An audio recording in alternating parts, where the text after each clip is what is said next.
जय संविधान, जय भारत, जय ओबीसी समाज। जे पण मित्रों फ्री हो लाइव निहारता हो तो आज एक घटना बनेली छे तो ते बाबते आपणे चर्चा करीए अने तेनाथी ओबीसी समाज ने खास करीने कोળી ठाकोर समाज ने जे बोधपाठ लेवानो छे तो ते बाबते चर्चा करीए। तो जे पण मित्रों लाइव में होय तो वधुमां वधु शेर करजो अने अवाज कम्प्लीट आवे छे के नहीं ते बाबते खाली कॉमेंट द्वारा जणावजो के अवाज कम्प्लीट आवे छे के नहीं। खास सवारे 9:30 કલાકની आसपास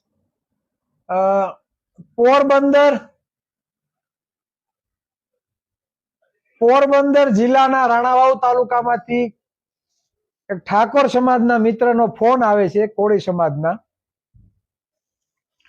के चिरागभाई जूनागढ़ जिल्लाना तोरણિયા गाममां जेनो तालुको पण जूनागढ़ लागे छे आ तोरણિયા गाममां सरपंचनी दादागिरी अने जे अनधिकृत जे दबाण होय गाम पंचायतनो ते जग्यामां कोળી समाजनुं मकान बनावेलुं अने ते मकाननुं डिमोलेशन आजे थवानुं छे।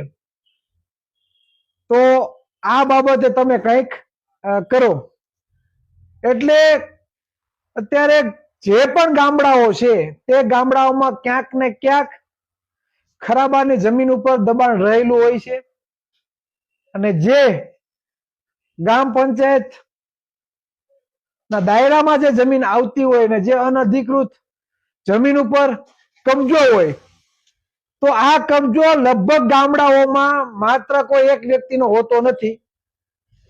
લોકો પાસે રહેવા માટે જગ્યા ના હોય तो गाम पंचायतनी कोई जमीन होय तो तेमां एक करता वधारे परिवारोए आ दबाण करेलुं होय छे ए पण रहेवा माटे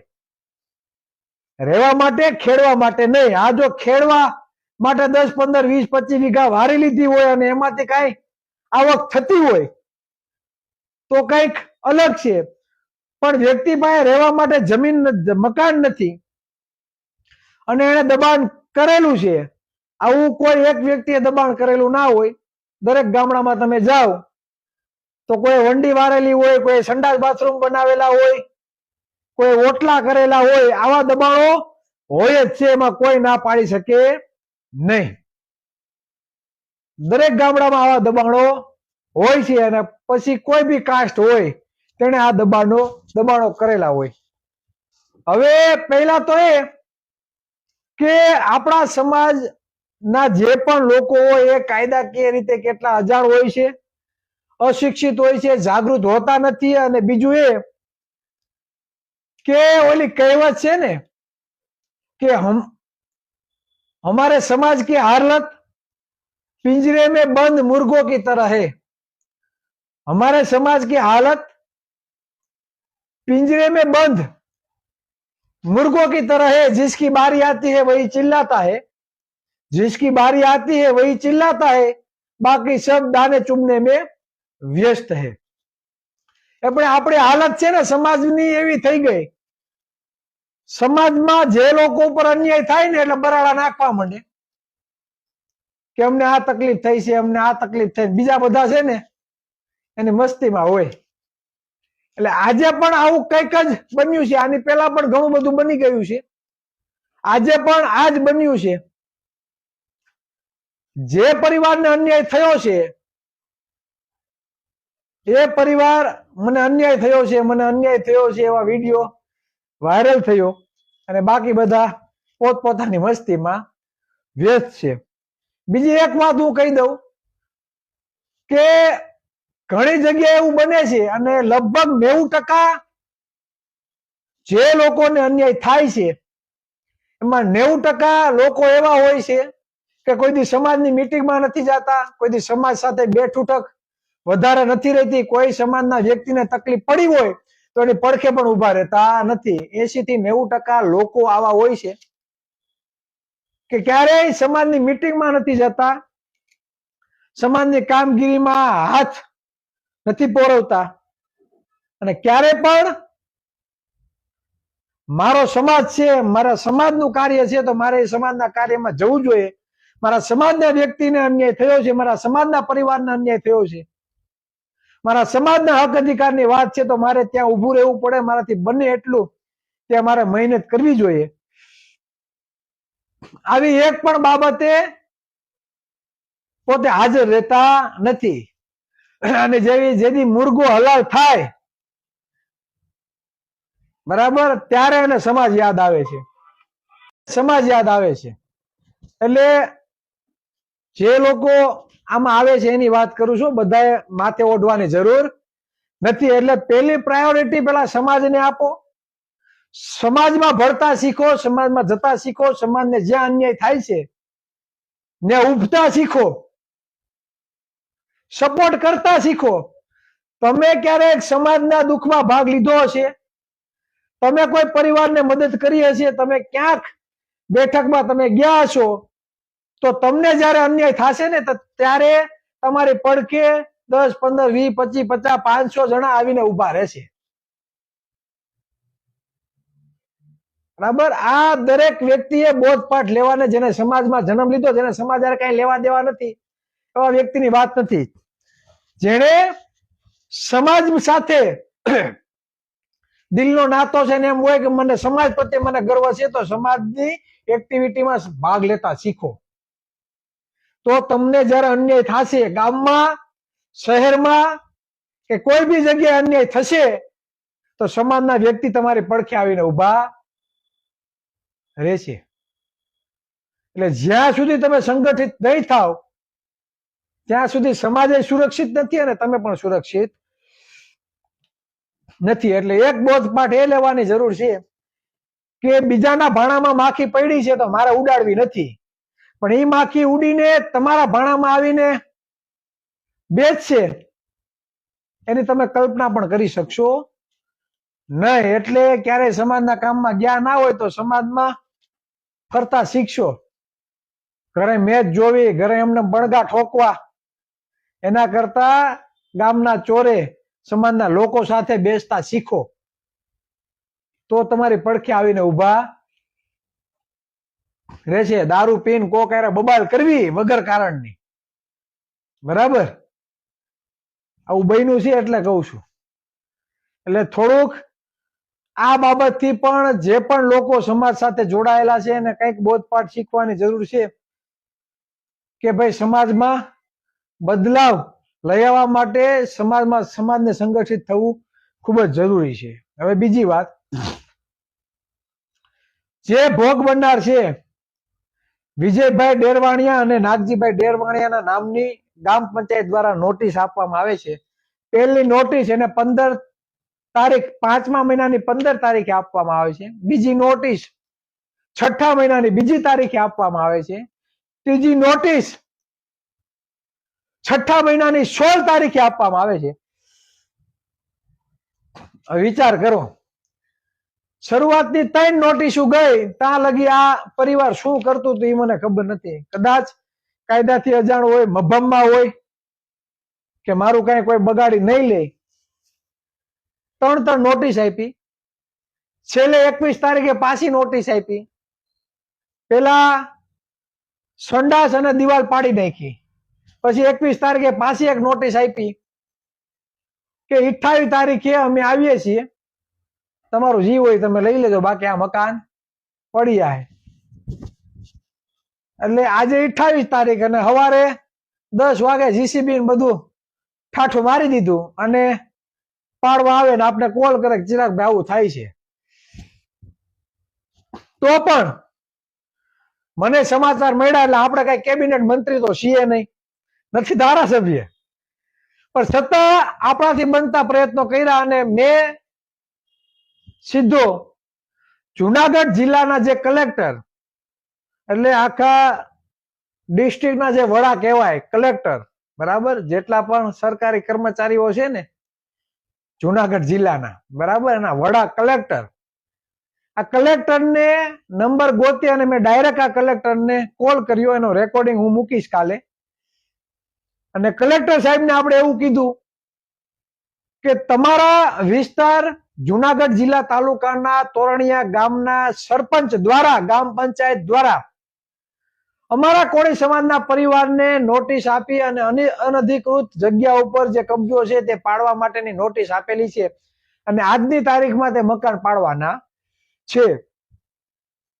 કલેક્ટર સાહેબને આપણે એવું કીધું કે ચાલો તમે ડિમોલેશન કરો છો અને અનધિકૃત જગ્યા ઉપર જેનું દબાણ છે તમે પાડો છો, તો એ ગામમાં બીજા ઘણા બધા દબાણો છે જે અનધિકૃત, તમારી ભાષામાં કહેવાય એમાં કબજો છે, તો માત્ર કોળીનું મકાન જ કેમ? જે તળપદા કોળી સમાજ પરિવાર છે એનો જ મકાન કેમ? બીજા ઘણા બધા મકાનો ત્યાં છે, એના કેમ ભાઈ મકાનો પાડવામાં આવ્યા નહીં? માત્ર એક જ પરિવારનું મકાન પાડવામાં આવ્યું. નોટિસ આપી હોય તો બધાને આપો ને એક સાથે. તમારે નોટિસ આપી હોય તો બધાને આપો એક સાથે અને પછી ડિમોલેશન કરો, કાંઈ વાંધો નહીં, કોળીની ભલે પડે, પણ ગામમાં બધાના પડવા જોઈએ, બરાબર. અને ન્યા કોળી પરિવાર રહેવા માટે દબાણ કર્યું છે, બરાબર. ત્યાં કઈ ગાંજો વાવવા માટે નહીં, ત્યાં કઈ દારૂ વેચવા માટે નહીં, બીજી કોઈ ખરાબ પ્રવૃત્તિ કરવા માટે નહીં, 2 નંબરના ધંધા કરવા માટે નહીં, નહીં કે કોળી પરિવારે 10, 15, 20 વીઘા વારી લીધી છે અને ત્યાં વાવેતર કરે છે અને એમાંથી એને આવક થતી હોય. પોતાના પરિવારને રક્ષણ માટે, પોતાના પરિવારના જીવન નિર્વાહ માટે અને પોતાના પરિવારના એક આશરા માટે જગ્યા ઉપર એને કબજો કરેલો. અને એને એકે નહીં, ગામમાં બીજા ઘણા બધા એવા છે કે એને એ જગ્યા ઉપર કબજા કરેલા છે. તો માત્ર એક પરિવારનું મકાન કેમ? એટલે કલેક્ટર સાહેબને આપણે વાત કરી કે ભાઈ આ સરપંચ ઉપર લીગલી એક્શન લેવામાં આવે અને તપાસ કરો હકીકત શું છે. બાકી અમે કઈ નવરા નથી કે ઘડીએ ઘડીએ આંદોલન કરીએ. આપણે સ્પષ્ટ શબ્દમાં કલેક્ટર સાહેબને એવું કીધું કે અમે કઈ એવા નવરા નથી કે ઘડીએ ઘડીએ અમારે આંદોલન કરવા પડે, કે અમે થાકી ગયા છીએ આંદોલન કરી, બરાબર. એટલે 15-20 મિનિટ થઈ એટલે પાછો મને ફોન આવ્યો કે ચિરાગભાઈ જીસીબી બધું આવી ગયું છે ને આ લોકો પાડવાની તૈયારી કરે છે. એટલે મેં ત્યારે કલેક્ટર સાહેબને વાત કરી. એટલે મેં આ લોકોને કીધું કે તમે તાત્કાલિક જાઓ, કલેક્ટરને રૂબરૂ મળો અને તમારી લેખિત રજૂઆત તમે આપો અને તમારી જે પણ હકીકત છે તમે રજૂઆત કરો. તા તો જીસીબી બધું ત્યાં હાજર. થોડોક સમય થયો તા ફોન આવ્યો, બરાબર, પાડવાની કામગીરી ચાલુ થઈ. એટલે મેં ફરી પાછો કલેક્ટર સાહેબને 2 થી 3 વખત કોલ કર્યો. એ જ કલેક્ટરને પાછા ફોન કર્યા, આખી રિંગ વાગે અને પછી એમ કે ફોન ઇઝ ડાયવર્ડ, તમે તમારો વોઇસ મેસેજ મોકલો. એટલે મેં પાછો મારો વોઇસ મેસેજ હોતો નહીં મોકલો કે સાહેબ તમને જે કોલ કર્યો હતો એ બાબતે થોડુંક ધ્યાન આપો ને કે આ પરિવારનું મકાન પડી જશે. અને થયું એવું, મારામાં જે તાકાત હતી, મારે જ્યાં રજૂઆત કરવાની હતી ત્યાં મેં ફોન દ્વારા રજૂઆત કરી દીધી. હવે હું હતો સુરત, હું કઈ હનુમાન બાપા તો શું નહીં ત્યાંથી ઉડીને વહી જાઉં અને કઈ અટકાવી દઉં. નથી કેબિનેટ મંત્રી, નથી ધારાસભ્ય, કેબિનેટ મંત્રી હોવ તો કોઈ કલેક્ટરને ફોન કરું તો કઈક ધ્યાન આપે અને કઈક આપણી સત્તા પાવર આપણે એને બતાવીએ. પણ આપણે આમાંથી કોઈ પણ વ્યક્તિ આમાં હું શું નહીં, બરાબર, કોઈ રાજકીય પક્ષ સાથે જોડાયેલો નથી, પણ છતાં પણ મારા માટે, મારાથી જે બનતી મહેનત એ પરિવાર માટે કરવાની હતી મેં કરી. અને કલેક્ટર સાહેબે તે પછી ફોન ના ઉપાડ્યો. આજની તારીખમાં એ કોળી સમાજના દીકરાનું પરિવારનું મકાન પડી ગયું છે, બરાબર. આજની તારીખમાં કોળી સમાજના દીકરાઓને મકાન પડી ગયું છે. હવે બીજી વાત, એક તો 4-4, 5-5 વખત 4-4 વખત નોટિસ આપવામાં આવે છે, છતાં આપણે અંધારામાં છીએ અને આપને બહુ લેટ જાણ થઈ પેલા પણ જાણ થઈ હોત તો પણ કદાચ આનો કઈક રસ્તો નીકળે. પણ પાડવા આવ્યા ને આપણે કોલ કર્યો, બરાબર ને આજે મકાન પડી ગયું. અને મકાન અંદાજે હું એમ કહું કે 15 લાખ રૂપિયાનું બન્યું હશે મકાન. એટલે પેલા તો આ મકાન શા માટે પાડવામાં આવ્યું એ મને જે માહિતી મળી છે એ પ્રમાણે જે ગામના સરપંચ છે એના ભાઈ સાથે આ કોળી સમાજના વ્યક્તિને બબાલ થઈ. બરાબર, કોની સાથે? સરપંચના ભાઈ સાથે આપણા કોળી સમાજના પરિવારને બબાલ થઈ છે ભાઈને. એનો રાગ દેશ રાખીને આ સરપંચે માત્ર આ કોળીનું એકનું મકાન પાડ્યું, બાકી બીજા બધાના ઉભા છે. એટલે એને છતાં એનો જે પાવર હતો સરપંચનો, બરાબર, એ પ્રમાણે રાગદેશ રાખી અને આપણા કોળી સમાજનું મકાન પાડી દેવામાં આવ્યું. અને કલેક્ટરને કોલ કર્યો તો કલેક્ટર સાહેબ એવું કીધું કે નહીં, હું જોવરાવી લઉં છું. બરાબર, પોઝિટિવ જવાબ પણ આપ્યો મને. પણ છતાં કલેક્ટર દ્વારા કોઈ પણ જાતની કઈ કામગીરી કરવામાં આવી નહીં. એટલે કદાચ એવું બને કે આ ગામના સરપંચને એવો કઈ વગ હોય, કોઈ મિનિસ્ટર સાથે વગ હોય, કે ભાજપમાં કોઈ ચેડા હોય, કે સરપંચને આવી બધી કઈ, તો જ આવી હિંમત કરે ને. વિચાર કરો, 35% કોળી સમાજની વસ્તી છે અને 35% કોળી સમાજના પરિવારનું મકાન પાડી નાખવું વગર ડરે, પોતાના સત્તાનો પાવરનો ઉપયોગ કરી, પોતે ડોન હોય એ રીતે 35% જો મત બેંક આપણું હોય અને આપણા મતથી ભાજપ સરકાર બનતી હોય અને છતાં એ સરપંચને કોઈ પણ જાતનો ડર નહીં અને કોળી સમાજના પરિવારનું મકાન પાડી નાખ્યું. એટલે કાંઈક તો એનામાં તાકાત હશે, રાજકીય કે પોતાનો ખુદનો પાવર હશે, તો જ આ 35% સમુદાયમાંથી જે પરિવાર આવે છે એનું મકાન પાડી નાખ્યું, તો કાંઈક તો હશે ને. આ એક વિચારવાની બાબત છે. બીજું એ કે મેં હર વખતે કીધું છે, દરરોજ લાઈવમાં આવીને ગળા ફાડીએ છીએ કે જેને જેટલી વસ્તી એટલો અધિકાર હોવો જોઈએ. આપણા કેટલા આઈએસ આઈપીએસ અધિકારી, આપણા આઈએસ અધિકારી કેટલા, કલેક્ટર કેટલા કોળી સમાજમાંથી, વિચાર કરો. હું દર ખેલે કહું કે આપણા કલેક્ટરો નથી, આપણા જજો નથી, આપણા સચિવો નથી, આપણા આઈપીએસ અધિકારીઓ નથી, પછી એમ કહો કે સમાજને અન્યાય થાય છે. તો થવાનો જ ને અન્યાય, અન્યાય થવાનો જ. શિક્ષણમાં અસમાનતા છે. તમારા બાળકો શિક્ષિત હોવા છતાં એને યોગ્ય અવસર નથી મળતો આઈએસ આઈપીએસ અધિકારી બનવા માટેનો. શિક્ષણમાં અસમાનતા છે. આરક્ષણ શા માટે આપવામાં આવ્યું છે? હજી ઓબીસી સમાજને લોકોને ખબર નથી કે આરક્ષણ શા માટે આપવામાં આવ્યું છે. અને મૂળભૂત બંધારણીય જે હક અધિકારો છે, આ બંધારણ કોઈ દી વાંચ્યું હોય, કોઈ દી હાથમાં લીધું હોય તો ખબર પડે કે આ બંધારણ સર્વોપરી છે. અને બંધારણ એમ કે શિક્ષણમાં સમાનતા હોવી જોઈએ. બંધારણ એવું કે અનુચ્છેદ 14 થી લઈને 18 સુધીમાં સમાનતા આપેલી છે. બંધારણ એવું કે કોઈ પણ વ્યક્તિ આ દેશનો નાગરિક હોય તો એને ધર્મના આધારે, કોઈ જ્ઞાતિના આધારે, લિંગના આધારે કે કોઈ જન્મ સ્થળના આધારે પણ તેને અન્યાય થવો જોઈએ નહીં. આવું દેશનું બંધારણ કહે છે. તો આપણે તો ડોક્ટર બનવા માટે સમાન અવસર નથી મળતો, આઈએસ આઈપીએસ અધિકારી બનવા માટે સમાન અવસર નથી મળતો. ડોક્ટર બનવું હોય તો 1 કરોડ રૂપિયા જોઈએ ત્યારે તમે ડોક્ટર બનો. વાસ્તવિકતા છે ને, બહુ ગંભીર સમસ્યા છે. આજે આ ભાઈનું મકાન પડ્યું, કાલે તમારું પડશે. અને આની પહેલા પણ ઘણા બધા ડિમોલેશન થયા છે. સૌથી વધારે આહિર સમાજના પડ્યા છે, કોળી ઠાકોર સમાજના પડ્યા છે, માલધારી સમાજના પડ્યા છે, દલિત સમાજના પડ્યા છે, દેવી પૂજક સમાજના, માઇનોરિટી સમાજના, આદિવાસી સમાજના, બધી જગ્યાએ મકાન આપણા પડે છે.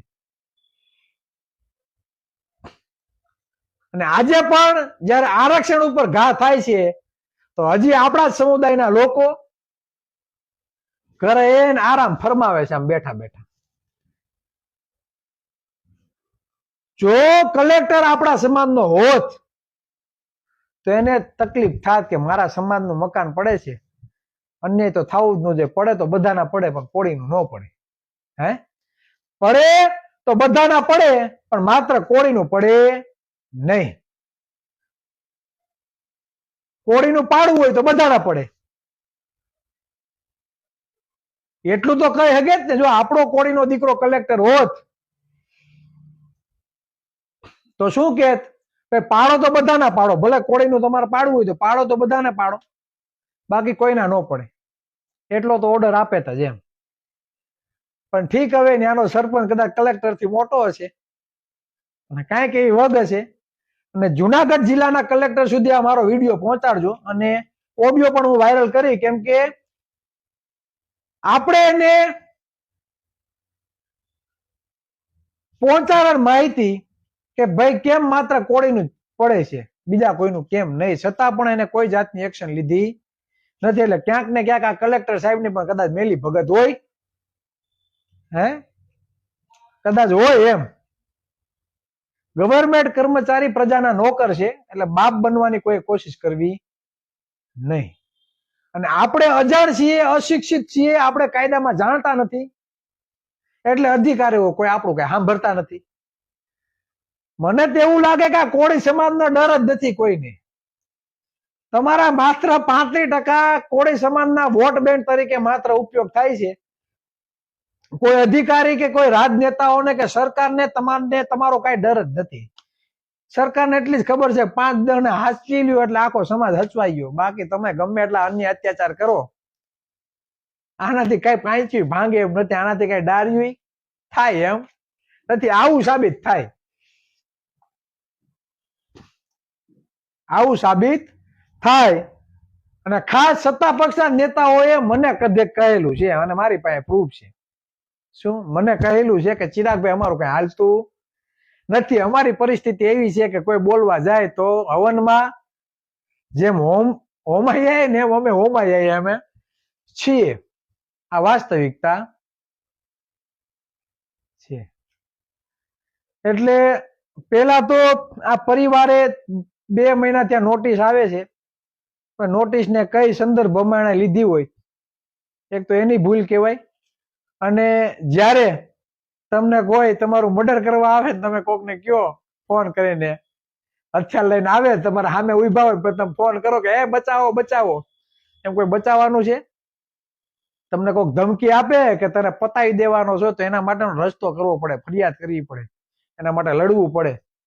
ટાણે આવીને સરી આવીને તમારા આમ ગળા ઉપર રાખે સડી, તમે કોકને ફોન કઈ બચાવો, તો એમ તમને કોઈ બચાવી લેવાનું છે ખરા? એટલે આવી પરિસ્થિતિ આજે થઈ છે.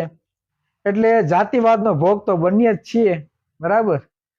એટલે હવે વિચારવાની જરૂર એ છે કે હજી આપણે આમ નામ આ જ પરિસ્થિતિમાંથી આ સમાજને પસાર કરવાનો છે કે કંઈક નવીન કંઈક કરવાનું છે.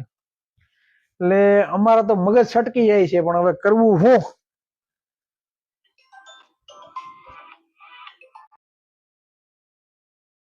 છે કલેક્ટર આપણા નથી, એટલે આ વસ્તુ રહેવાની છે. કહેવાનો મતલબ એ છે કે જાગૃત થાઓ ને સમાજમાં આવતા શીખો, સમાજમાં જાશો તો 5-25 માણસ ઉભા રહેશે. અને અમે વટથી કહીએ છીએ, ચિરાગ ઝાલાનો ચારો કરે જોઈએ, કોઈ ઉભા રહી જોઈએ ગાડી રોકીને, 500 જણા ઉભા રહી કે નહીં? શું કામે? કે સમાજના કોઈ પણ પરિવારના અન્યાય થયો હોય, સમાજમાં રહે છે, કોઈના મદદે જાય છે, તો કાલ સવારે અમને થાય તો અમારી મદદે પણ આવશે, પણ અમે ક્યાંક ગયા હશું તો આવશે. એટલે પેલા સમાજમાં જાતા શીખો, અને પછી સમાજમાં મદદ માંગતા શીખો. અને આપણે લગભગ કોઈને એવું નથી કીધું કે તમે આવો છો તો કઈ પેટા કાસ્ટમાંથી આવો છો. મારે આંખની પણ ઓળખાણ ના હોય, કોળીનું નામ પડે એટલે મને ફોન આવે એટલે હું તપાસ કરું હકીકત શું છે શું નહીં. અને મારે આંખની ઓળખાણ ના હોય તો પણ મારાથી બને એટલી હું એને મહેનત કરું છું. પણ પોતાનામાં થોડીક હિંમત હોવી જોઈએ. તમે હિંમત જ ના દાખવો, લડવું જ નથી, તો શું કરવાનું? આજે એક ફોન આવ્યો એક આગેવાનનો, ને પોતે પોતાના તાલુકાનો આગેવાન પ્રમુખ, મને કે મારી દીકરી વહી ગઈ છે ચિરાગભાઈ એટલા દિવસ થયા. મેં કીધું ઉંમર? તો કે પૂરી છે. બરાબર છે. તો આપને ફોન કર, આપને એવું કે હું એટલા માણસો ભેગી કરીને મારી પાસે એટલા આગેવાનો આવવાના છે, મારા આમ કરી નાખું તેમ કરી નાખું, બરાબર. એટલે મેં કીધું ધીમા, તમારી દીકરી ગઈ છે, ઉંમર કેટલી? તો કે પૂરી.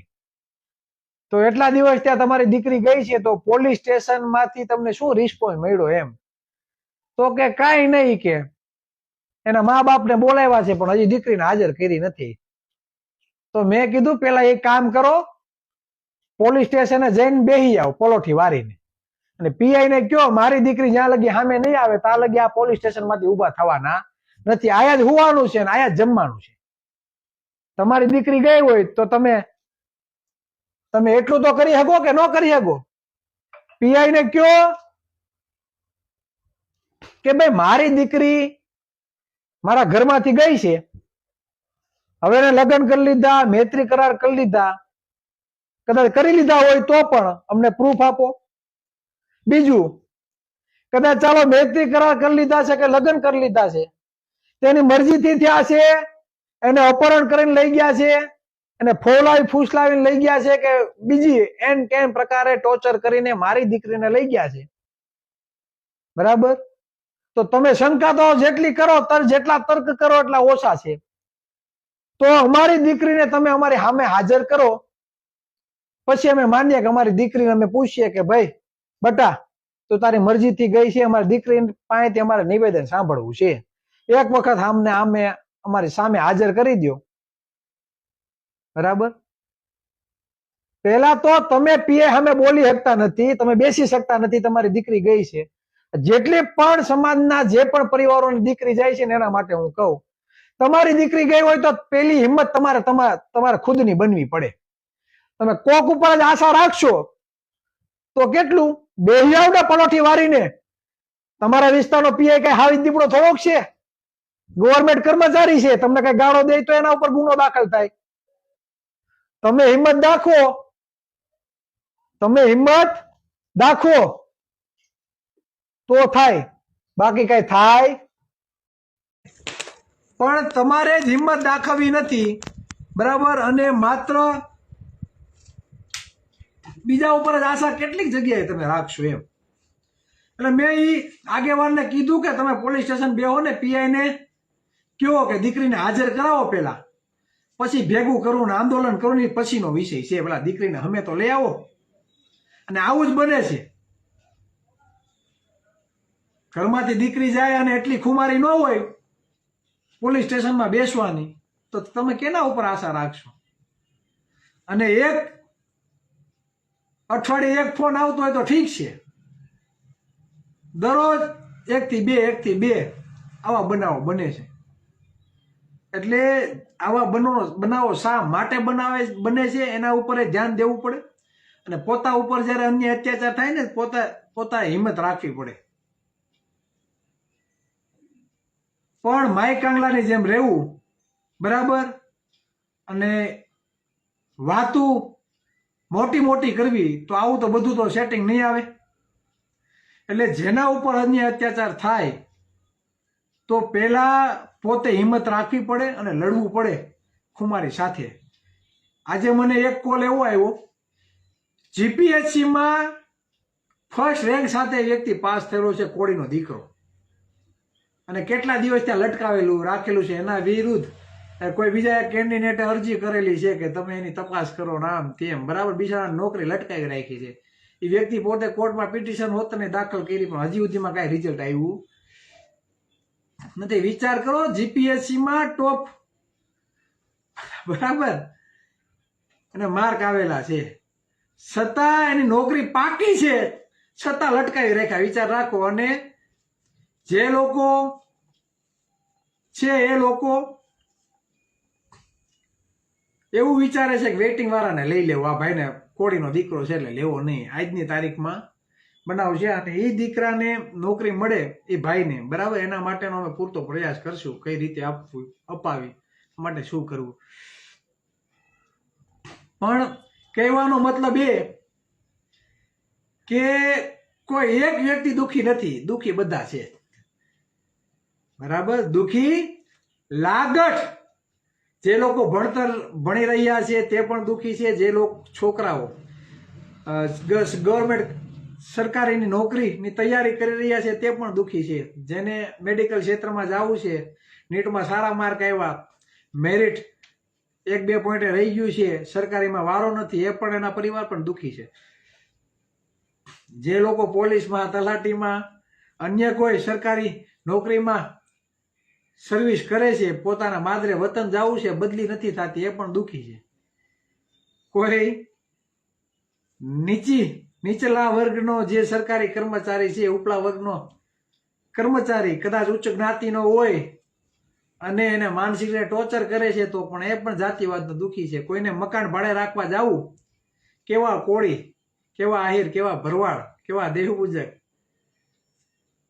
કેવા ઓબીસી એસસી એસટી સમુદાય, તો કે એને મકાન આપતા નથી. મકાન ભાડે રાખવું છે પણ એ પણ દુઃખી છે. એટલે આ જાતિવાદી સમસ્યા બધી જગ્યાએ પૂરજોશથી લાગેલી છે અને આપણે હજી ઘોર નિંદ્રામાં સૂતા છે. અને આપણે એવી આશા રાખીએ કે અમારા સમાજના 2-5 આગેવાનો છે, આ સમાજનું ભલું કરી દે તો ધૂળ છે, કાંઈ ભલું થવાનું નથી. શું ધૂળ છે, કાંઈ ભલું થવાનું નથી. સમાજને વારંવાર લાઈવના માધ્યમથી જાગૃત કરવા માટેનો એક જ પ્રયત્ન કે યુનિટી બતાવો. આજે આરક્ષણ ઉપર તડા પડી છે. વિરોધ પક્ષના કયા નેતાઓએ આ બાબતે ખુલીને સ્ટેટમેન્ટ આપ્યું હોય તમે મને બતાવી દો. આપવું હોય કોંગ્રેસ હોય, બરાબર, સત્તા પક્ષનું જવા દો ને, ચાલો સત્તા પક્ષ તો કદાચ, પણ વિરોધ પક્ષમાં આમ આદમી પાર્ટી કે કોંગ્રેસ માંથી જે લોકો ચૂંટણી લડવા માટેના અભડકા જોવે છે કે મારા ધારાસભ્ય બની જવું છે આપમાંથી, કોંગ્રેસમાંથી, તો આવા એક પણ ઓબીસી એસસી એસટી સમુદાયના કોઈ લોકોએ પોતાના સોશિયલ મીડિયામાં આ બાબતે કંઈ નિવેદન આપ્યું હોય તો તમે અહીંયા કોમેન્ટ કરજો. મને વિરોધ નથી ભાઈ, તમે ધારાસભ્યો બનતા હોય તો હું ખુશ છું, નવું નેતૃત્વ આવતું હોય તેમાં કાંઈ વાંધો નહીં, પણ તમે નિવેદન નથી આપતા એટલે ક્યાંક ને ક્યાંક તમારી પછડી હલવાયેલી છે. આજની તારીખમાં પાટીદાર સમાજના જે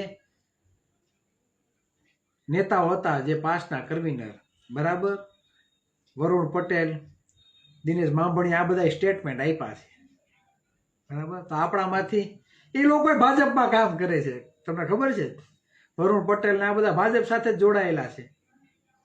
તો આ લોકોને કઈ પ્રોટોકોલ નડતો જ નથી, તો તમને આ બધાને શું પ્રોટોકોલ નડે એમ? ઓબીસી માંથી જે આવે છે, જે કોઈ વિરોધ પક્ષમાં કામ કરે છે, તો એનો શેનો પ્રોટોકોલ નડે છે મને?